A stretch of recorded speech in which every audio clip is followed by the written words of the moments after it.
This video will guide you through the process of replacing the evaporative emissions purge solenoid on a 2004 Chevrolet Silverado V8, 4.8 liters. The purge solenoid is located near the front of the engine, positioned above and behind the throttle body. Begin by removing the solenoid.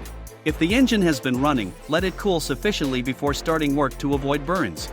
Always wear personal protective equipment, including rubber gloves and safety goggles, when working on a vehicle.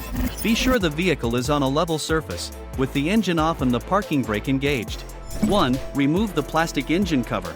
2. Disconnect the canister purge solenoid electrical connector. 3. Remove the evaporative emission (EVAP) line from the canister purge solenoid. Push the white retainer in, then push down and pull up to disengage the tube. 4. Use a socket wrench and 8 mm socket to loosen and remove the canister purge solenoid retaining bolt. 5. Finally, remove the canister purge solenoid and insulator. Finally, install the new EVAP canister purge solenoid.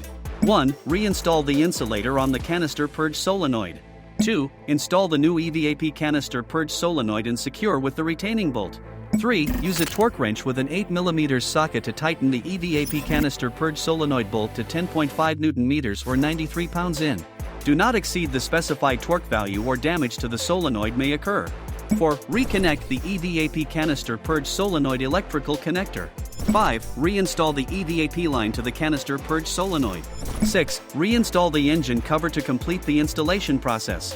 This concludes the procedure for replacing an evaporative emissions (EVAP) purge solenoid on a 2004 Chevrolet Silverado V8, 4.8 liters.